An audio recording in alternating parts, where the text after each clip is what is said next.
Hello again. In recent years, we've heard a great deal about the sexual abuse of children, which was being carried out in Britain during the 1960s and 70s by well known entertainers, television presenters, and others. The obvious question is how it was possible for these men to get away with such activities for so long. During the high profile investigations into the lives and careers of men such as Jimmy Savile, Rolf Harris, and Stuart Hall, the phrase began to be widely used to describe the process by which wholesale abuse of this sort could take place without anybody apparently noticing what was going on. It was called hiding in plain sight.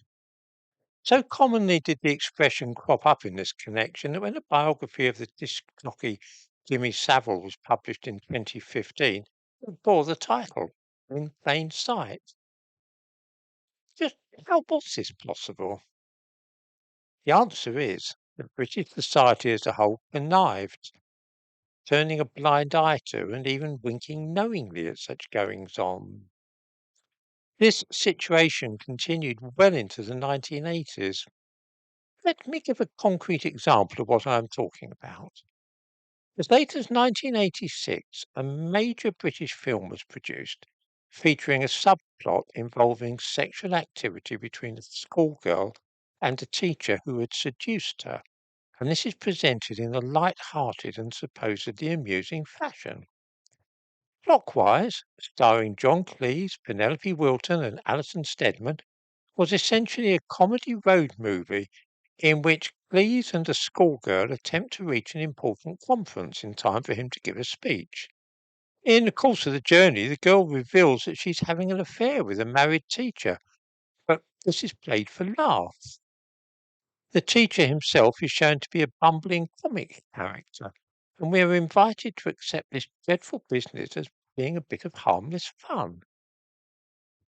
This is because the sexually available schoolgirl was a stock figure in British culture at that time, as had been the case for centuries. Do you remember the St. Trinian's films in the 1950s, to give another instance of this feature of our national culture? But wait, what could possibly be wrong with St. Trinian's films? Surely it was all harmless British fun, with Alastair Sim cross-dressing as a hapless headmistress of the ill-fated school.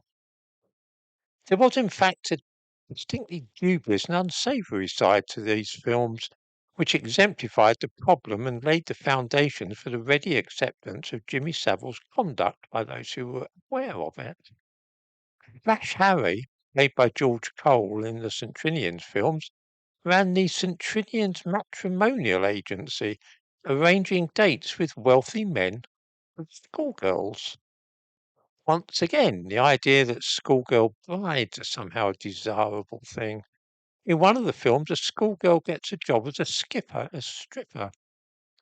Some of the girls are played by actresses in their 20s wearing absurdly skimpy gym slips, so short that their knickers are revealed. We are plainly meant to see them as attractive young women rather than immature girls.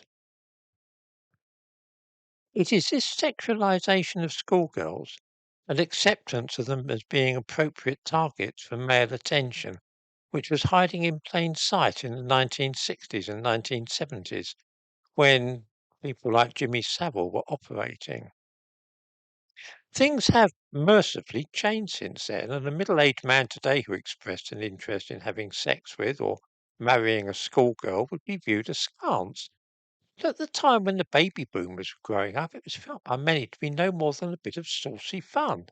At worst, a little risque, like a Donald McGill postcard. This is an ancient British tradition, of course, one popular as far back as the Victorian era. It is sometimes forgotten that for most of the 19th century, the age of consent in Britain was 12. Even this was an improvement on the situation at the beginning of the 19th century, when the age of consent was 10. Girls of 12 and 13 married, had affairs, and worked as prostitutes quite openly until the law was changed in 1875 and 1885 to raise the age of consent firstly to 13 and then to 16.